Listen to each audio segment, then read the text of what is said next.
This episode is brought to you by ESPN. Catch the first WWE Premium Live event on ESPN, WrestlePalooza, live on Saturday, September 20th at 7 p.m. Eastern Time. It's going to be an epic night in Indianapolis, featuring some of the biggest WWE superstars. This event is only on ESPN, so go to stream.espn.com and sign up to the ESPN app today for your all-access pass to WrestlePalooza and all WWE Premium Live events. New Vitamin Water Zero Sugar Pineapple Passion Fruit is packed with vitamins, just like the amount of peas we packed in that sentence. It's packed like your tote bag, the one you stole from your ex, or your overpriced half a studio apartment, or extra rushed rush hour traffic. Packed like your calendar, triple booked at 5, of course. Grab a Vitamin Water. Did we mention it's packed with vitamins? Raise the rudders! Raise the sails! Raise the sails! Captain, an unidentified ship is approaching. Over. Roger. Wait, is that an enterprise sales solution? Reach sales professionals, not professional sailors. With LinkedIn ads, you can target the right people by industry, job title, and more. Start converting your B2B audience today. Spend $250 on your first campaign and get a free $250 credit for the next one. Get started today at linkedin.com/campaign. Terms and conditions apply.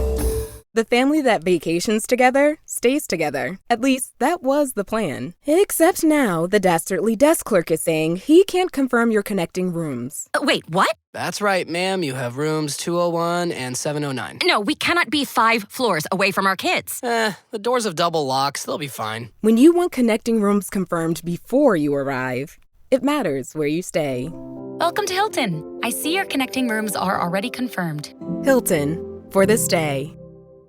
Hello and welcome to episode 263 of the Washed Up Emo podcast. I am Tom Mullen from washedupemo.com. Today on the podcast, we have part 2, Cory Murchy, the bass player in Menos el Bear. We are talking Menos el Oso 20th anniversary, the reissue on Suicide Squeeze, everything about this record. This is number 2. Now, the idea is if you came to this first, or this is your second one, fantastic. But the idea is we talk about this record with everybody, and then we also ask them to describe the other people in the band with one word. So you're going to be interested to hear how everybody does that. So hope you're enjoying this second part of a 5-part series with Menos el Bear. Thank you to everybody at Suicide Squeeze and Menos el Bear for getting this to happen.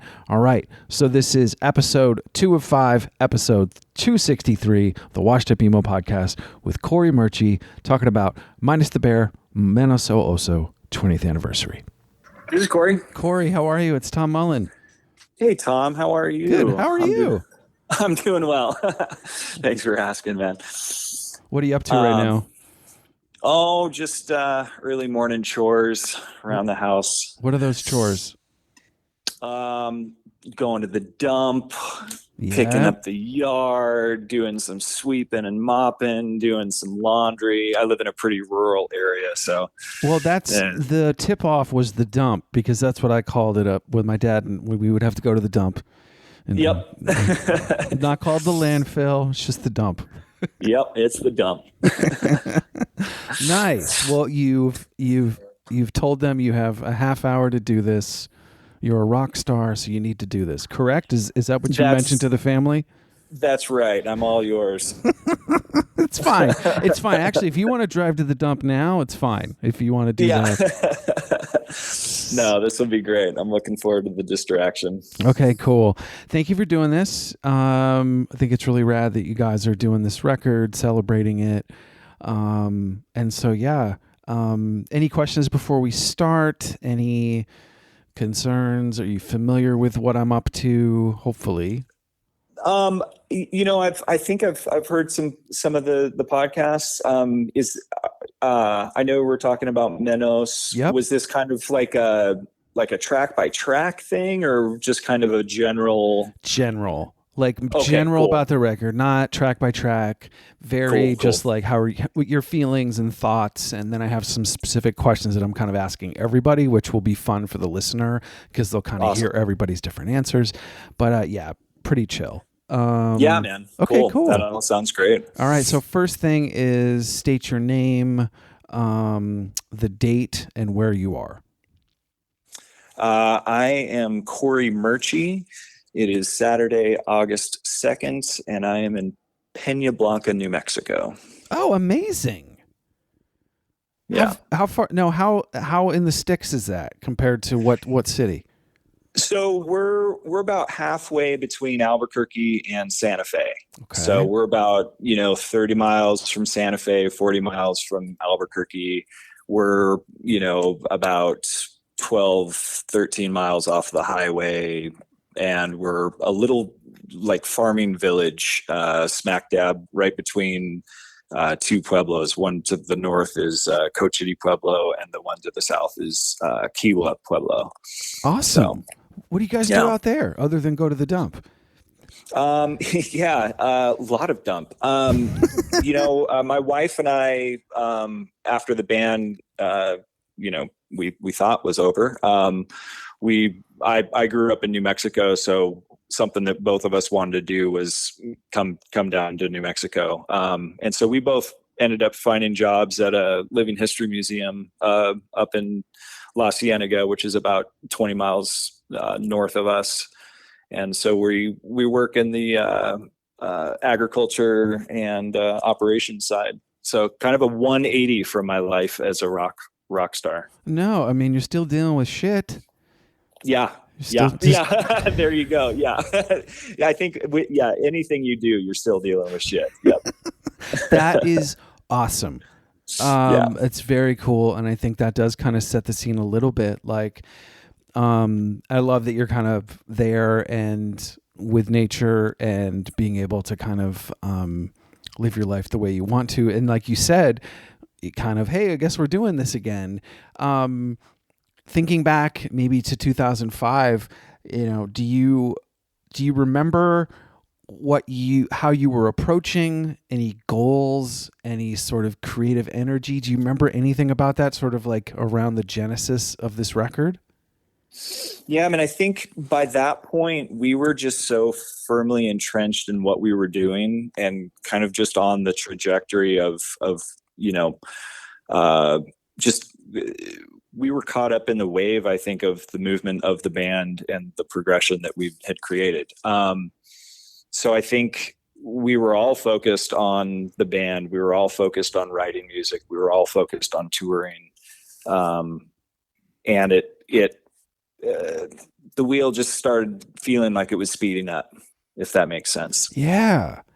What was that like? I mean, the bands talk about that, right? You sort of like forget about things.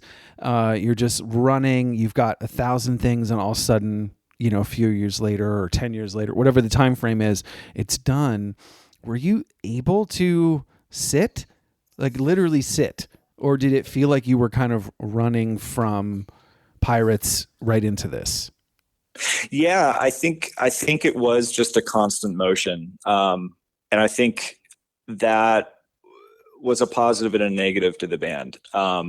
We found ourselves in a kind of a constant cycle of writing a record, recording that record, going on tour for that record, repeat. We would come back from a tour and we would generally get back into the writing space, within a week of being back. And I think, with Menos, we were able to, all kind of finally quit our jobs. So it really became the thing that we were all doing. And yeah, I think just the momentum, coming out of Pirates and doing that, the beer commercials EP. I look back on that beer commercials EP, and it's like, I listen to it and I hear like 5 very confident young men writing and recording that EP. I mean, and I feel like it's like there's a certain confidence that we had gained by that point, just because of the amount of touring that we had done, and we were in a groove, man. Like it was feeling good. And then that, some of the songs that we had demoed, ended up becoming songs on Menos.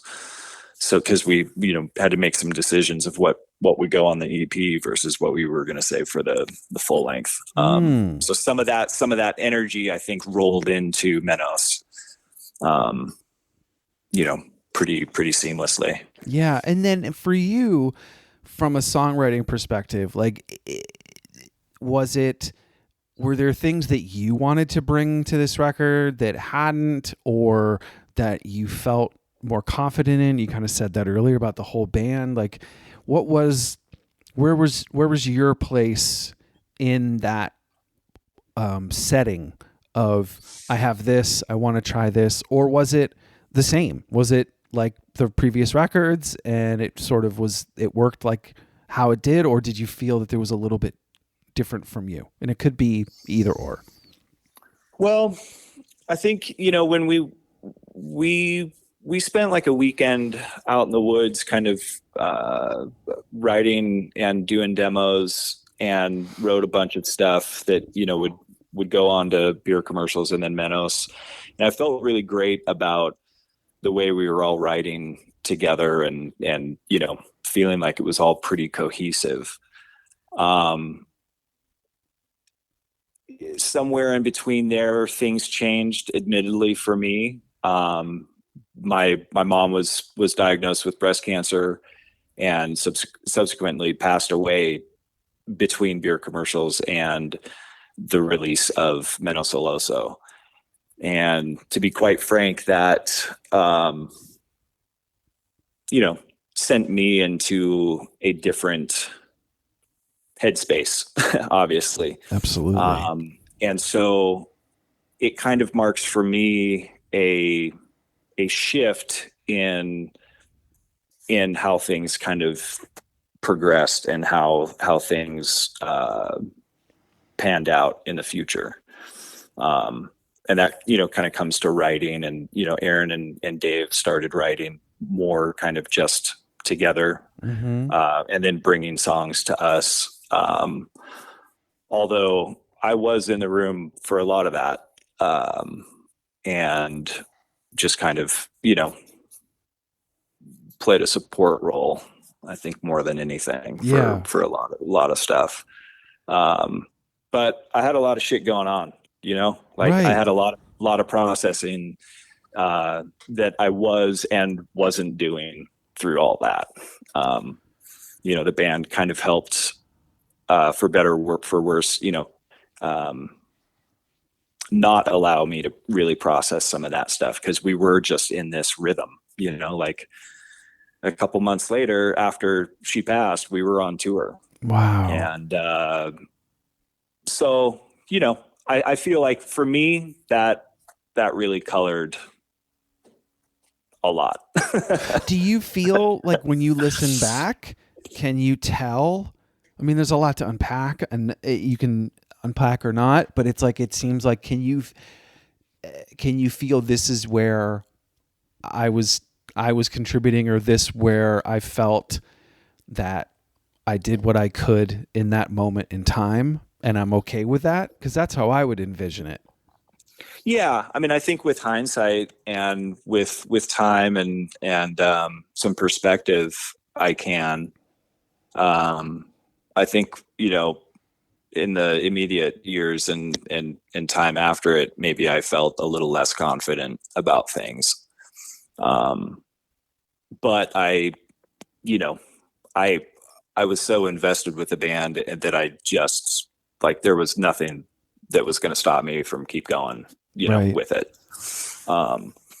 Were you able to deal with those things later? Yeah. I mean, I think, what was that timeline? Was it years? Was it?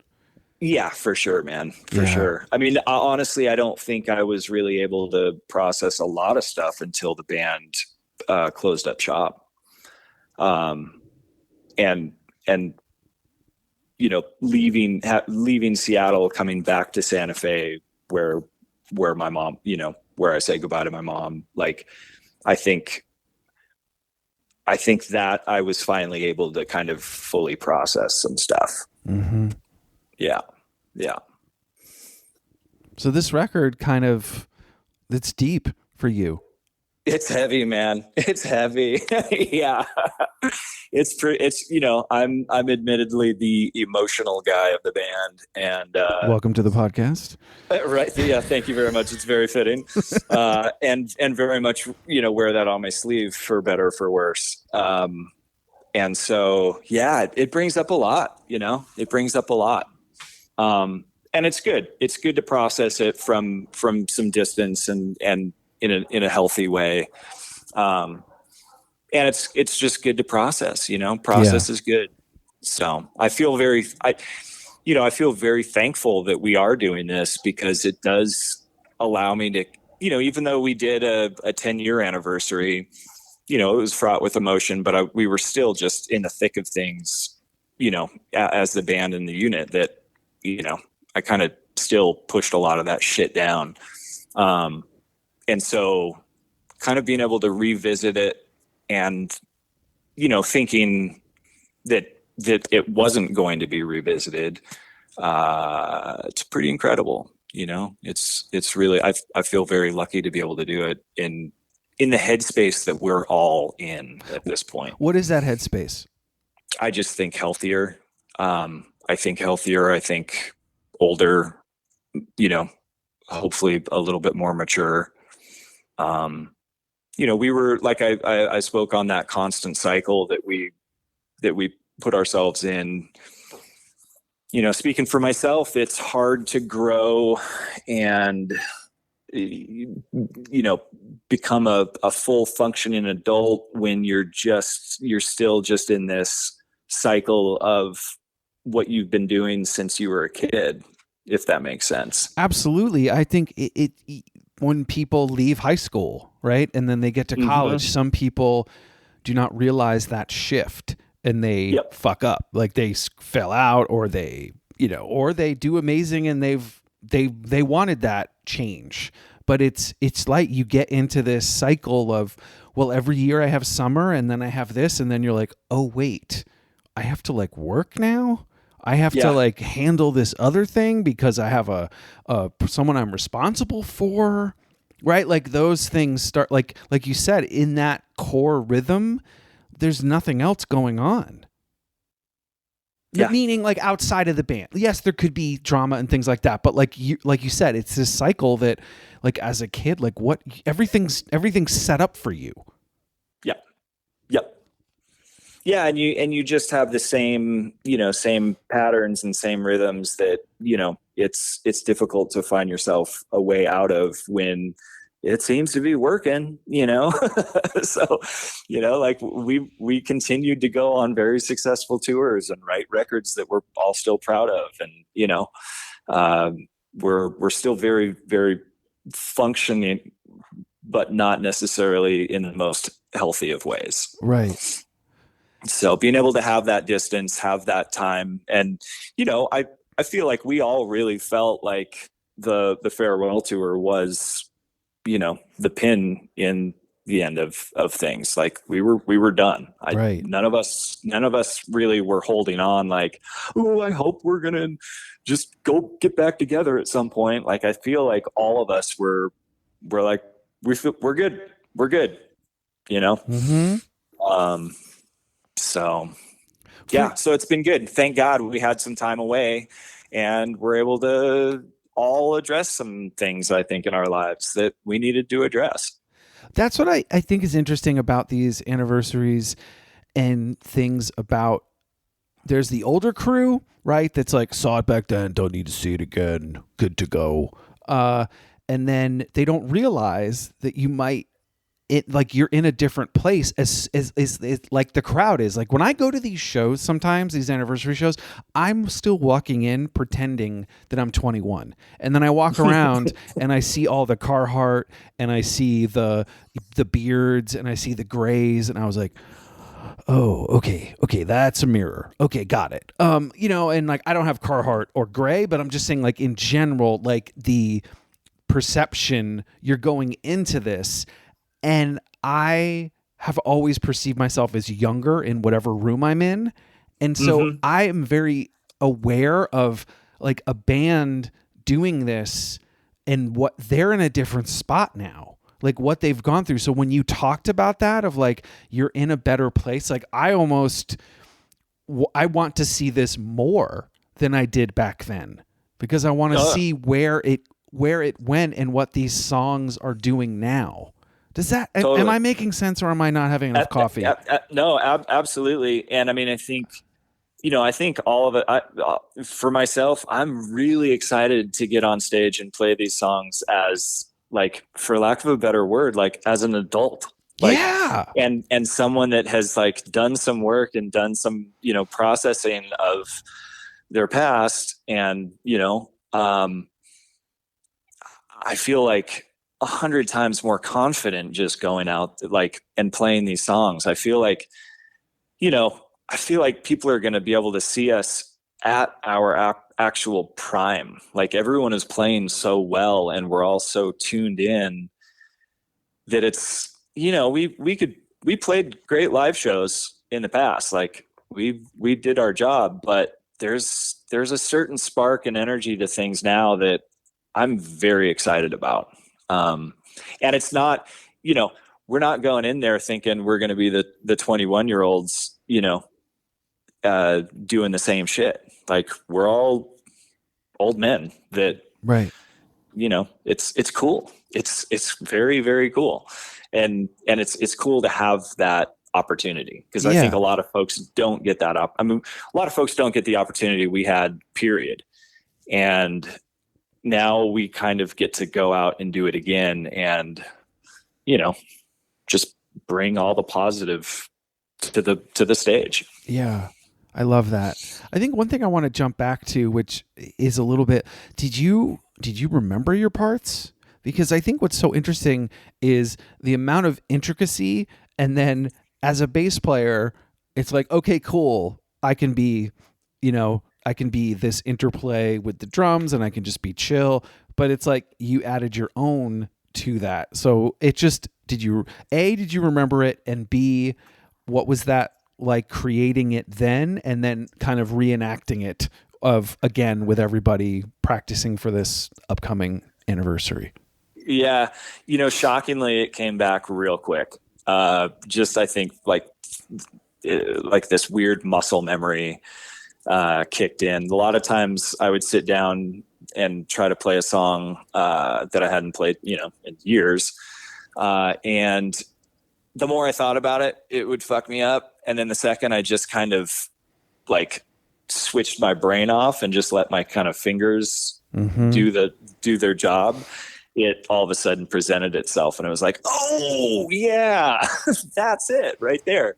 So it's been pretty cool to actually, obviously I was a little nervous. I haven't been playing bass all that much. I mean, I've got a little bass setup that I've been playing Fugazi covers for the last couple of years, but that's about it. Hold on. I had not been playing bass. Is that on Bandcamp? When's that going to get released? Is this just a bass only? Wait a minute. No, just my own little personal, Joe Lally worship. Cory. I feel like this got it. I don't know. I think this would be fun. No? Yeah, no. Okay. All right. We're moving on. Sorry. I got excited. But yeah, I mean, it's been really cool just to get back in the swing of things. And honestly, man, I have it. I'll keep coming back to this. The distance has made things so much clearer to me. How so? I can actually like look at the songs not just from my place. I look at it from the whole thing and kind of understand it better. I can play it better. I can understand what I was doing back then on the records a little bit more than even when we were just, rehearsing for regular tours. I don't know. I've just paid more attention to the parts and have that desire to kind of get as close to that as possible. What about your initial, like the initial impression of the record and then this sort of enduring impact? People have still talked about it. We talked earlier about you were lucky even to do it. You're lucky to do it now. It's crazy to have a record remembered. It's wild, man. We're super blessed to have people still, kind of freaking out about it. It's cool to hear it. I mean, it's cool to really sit with it um, and hear it for what it is. Yeah, it's still exciting. I'm still excited about it. What did you? When was when did you listen to it again? Like, if you left the band, or the band kind of dissolved, this record itself, and you're like, what was it? Okay, we're gonna think about this for the 10-year. Cool. Then you didn't think about it for a while. Like, when did you pick it up again before the 20th and go, okay, I can kind of knock this out, or I can hear it from a different way? Like, what were some of those early thoughts that, like you said, turned it more positive versus, oh geez, I got to do this again? I know that wasn't the case, but like, your mind initially could go there. Well, I mean, I think, as I had so much weight with this record, personally, that I was able to kind of let, obviously there's going to always be that weight, but it's not a burden anymore. You know what I mean? Like, I can appreciate it and not be, frankly, pissed off. I was pissed off about a lot of things, and I'm not as pissed off about some of that shit. What was some of that? Was it just? I mean, it's just wrapped up in my mom. Yeah. Pissed off at not at anybody, but just at the world and me, myself. For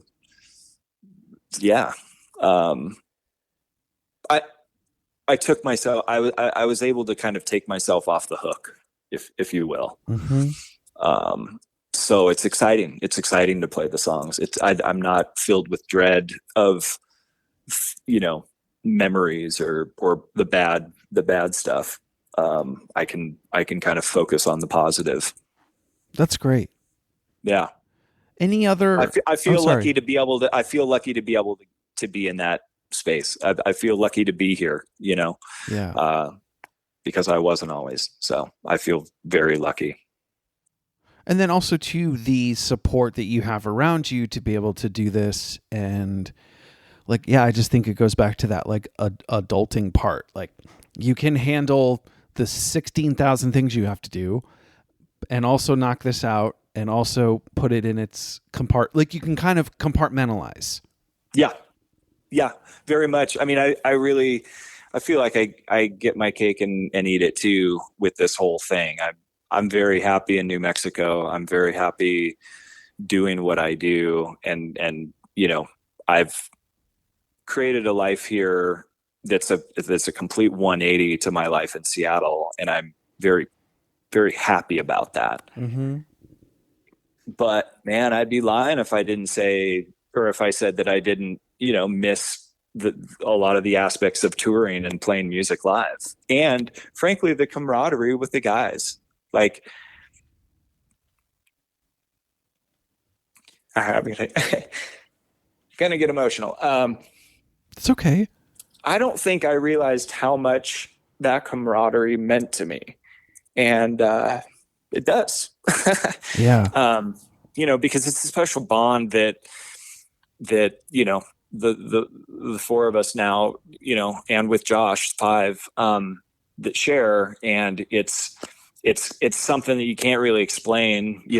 Groups of people experience this bonding, through different avenues. We happen to do it through music, and we grew up together. We spent our earliest year, early and middle years together, living together, working together, creating, running a business, traveling, all of that together. And, there were a bunch of lows and, a bunch of bullshit that we all fucking dealt with and were guilty of or whatever. But like, we all love each other at the end of the day. And when the band ended, I can't say that like that connection between all of us was really there. And think, like I said, having some time to process and to be away has been really beneficial, because I do feel like, we all do love each other, and we wouldn't be doing this if we didn't care about each other at the end of the day. So it's pretty fucking cool, man. It is. It's pretty fucking cool. No, it is. Well, that's what I guess. I think there's this notion of they're doing it for this thing and they're going to jump on this and jump on that. Not saying you, just in general. And I think it's a lot deeper. And I think when you talked about, you've had this camaraderie, you've done all these things, you've learned so much through the ups and downs. And this group of, you could be in a band, these could be work people, these could be neighbors, whatever this relationship is, you go through these things and you have this connection. And I think that's what we all strive for.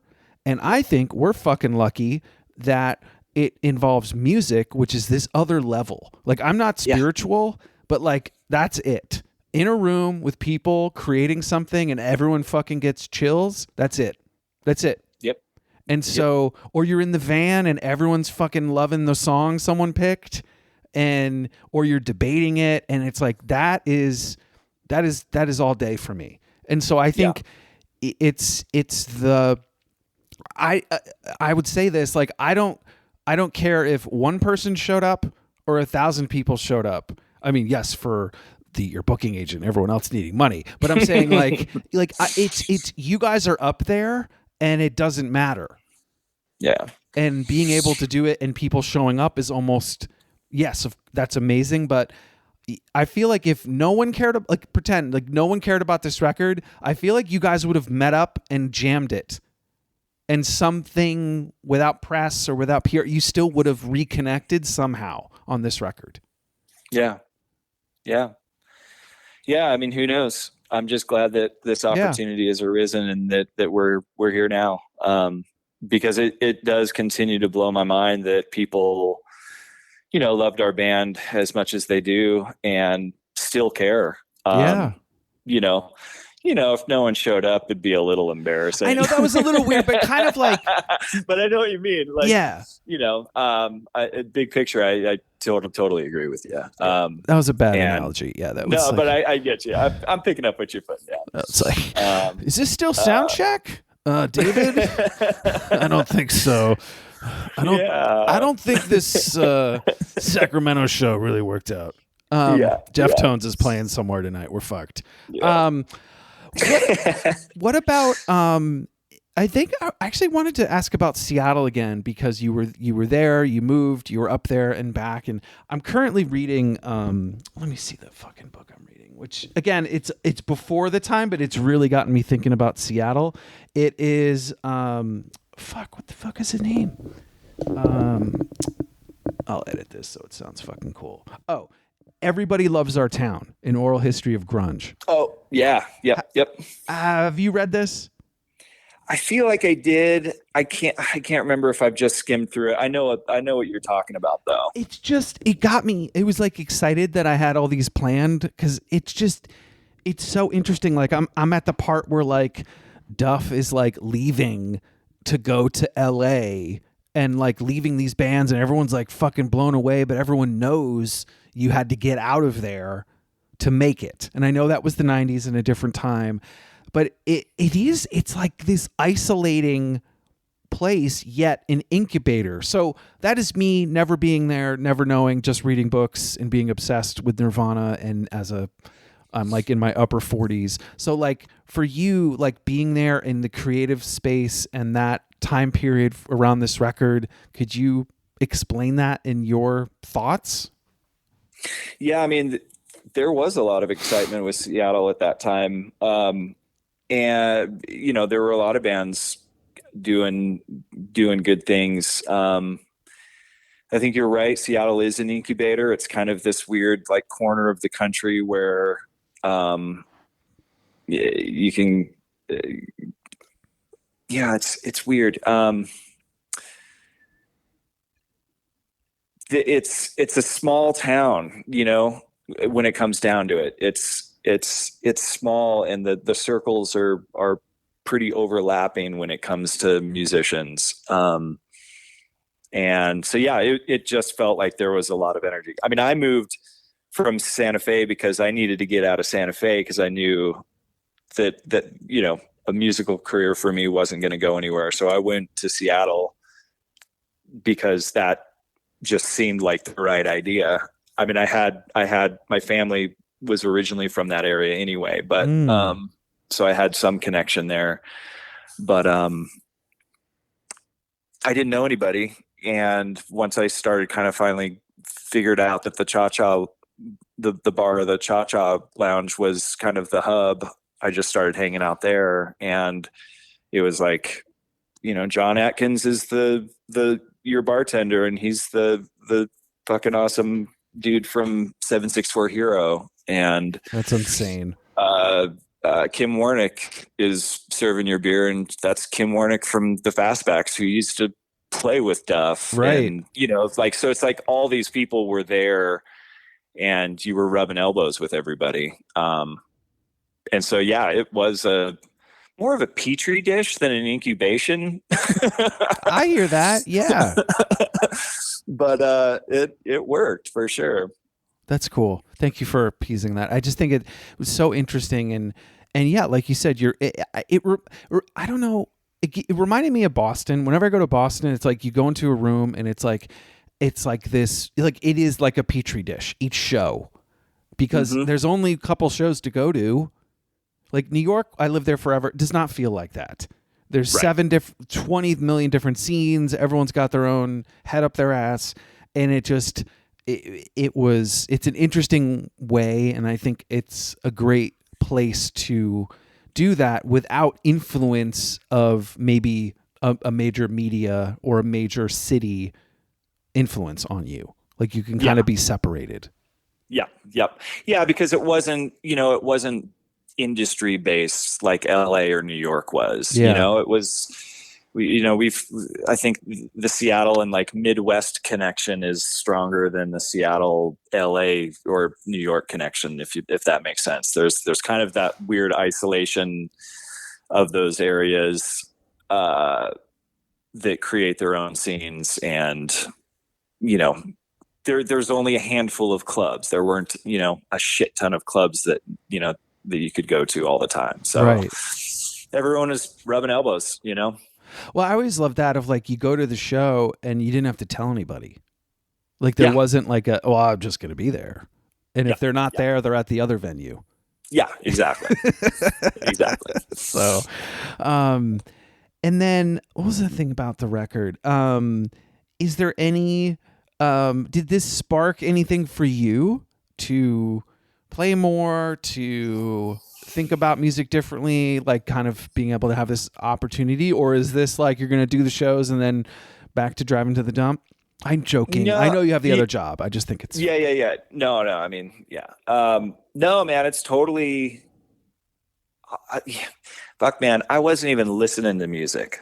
Wow. Before we really decided to do this, I needed that break, like that strong. Like I just wasn't even listening to music. So I'm listening to way more music. I'm playing the bass obviously more, but like for pleasure, you know, it's not just a work thing now. I'm finding kind of like a new appreciation and joy just through music again, and remembering what it means to me and what it has meant to me. And frankly, how important it is to me still. It's very cathartic to play live with other people in the same room and like just feel those vibrations, like literally in the air, hit your body. Fuck yeah. It's something that can't be replicated by just putting it on your headphones. And it's, once again, man, it's pretty fucking cool. It's fucking cool. I love it.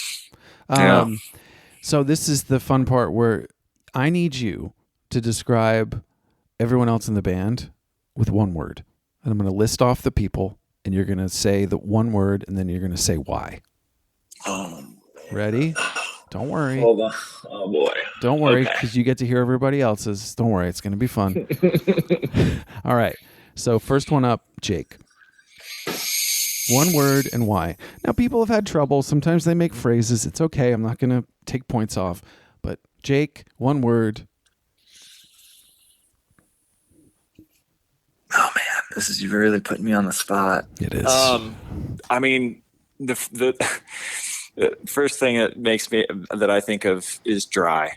Dry. Okay. Yeah. Any reason why?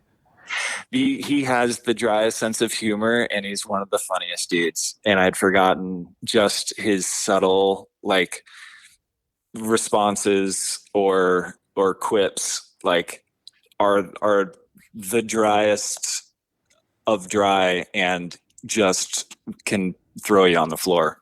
Love it. Okay. David.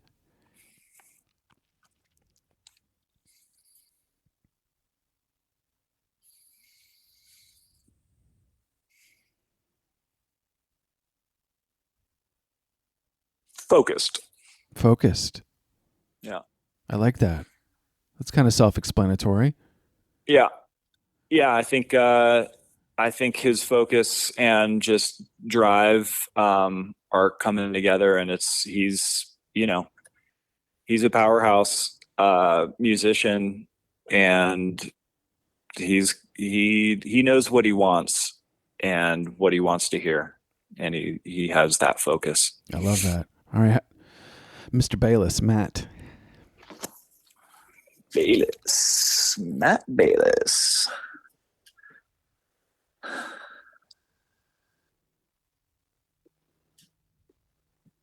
What can you say about Bayless?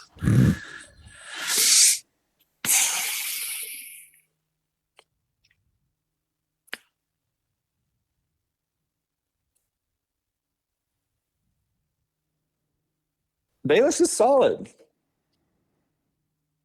He's Bayless. He's solid. He's solid, man. Bayless is solid. Reliable? Yeah, absolutely reliable. True to his word. Doesn't mince words. Is honest, and I appreciate that about him. I love that. Yeah. All right, Alex. My buddy Alex, who I've known longer because he and I grew up in Santa Fe together. Did you both move at the same time or different times? No, different times. I moved up first, and he ended up in Miami going to engineering school. And he sent me an email because he had heard that I was in Minus the Bear and writing and recording with them. And he actually sent me an email saying, "Hey, I'm thinking of moving up to Seattle if you guys need and I had just gotten done with sound engineering school. And if you need anyone doing sound for you." That's so fucking cool. And we had just happened to be like thinking, okay, we need to get a sound guy of our own. And so I mentioned to the guys, "Hey, I got this buddy from Santa Fe. He, went to audio engineering school. He's offered to help out if we want. We could try him. I don't know what, he's a solid dude, but I don't know what he's like as far as sound stuff, but needless to say, it worked out. So Alex, I would say,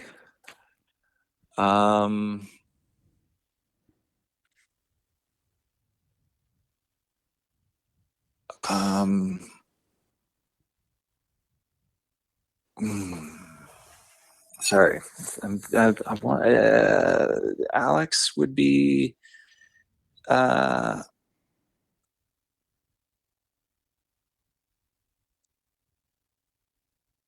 let's say thoughtful. All right. He's very thoughtful about how he plays and what he does, and he thinks a lot about the whole package.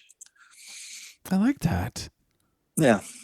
Very good. See, you took your time. Great answers. Great job. Oh, I know it's hard. It is hard to put someone in one word. That was great. Yeah. So I think we did talk about sort of where you are. That's been a theme that I've really loved about this, and so I think it'd be really interesting. Like, what message would you send your 2005 self about this record, this journey?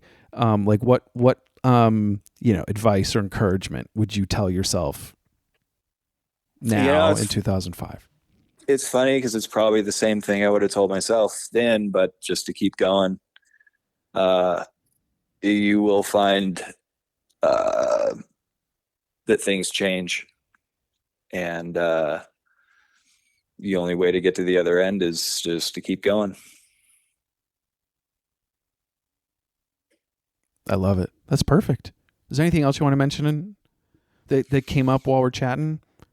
Man, no. I mean, you got me to cry, so I think we're good. I think my job is done here, man. I know, seriously. No, it's totally fine. It's totally fine. Cool. Yeah, no, I was stoked to talk to you, and I really appreciate the thoughtfulness that you put into this. So I really appreciate you reaching out to all of us and caring about it. Are you going to be able to catch a show? I will be at Best Friends. Oh, awesome. You guys are in LA the 2 days before, I think, right? Yep. So 2 days after, unfortunately, we've got to miss everything. Who are you most bummed about missing? Oh, Jawbreaker, dude. I mean, I can't fucking believe it. We played the Riot Fest on their first show back, and I was completely over the moon for that. And then to hear that they were going to headline and we were going to headline this, I was like, fuck yes. And then our tour came through, and it was like, oh, wah, wah, wah. But I mean, it's an honor all the same. I mean, I fucking love those dudes. And then, Cursive, of course. I mean, those guys are brothers, and they taught us so much. So at least we'll get to see them for one day. So yeah, nice. Yeah, well, man, looking forward to it. I will see you in October. Look forward to meeting you, and thanks again for everything, man.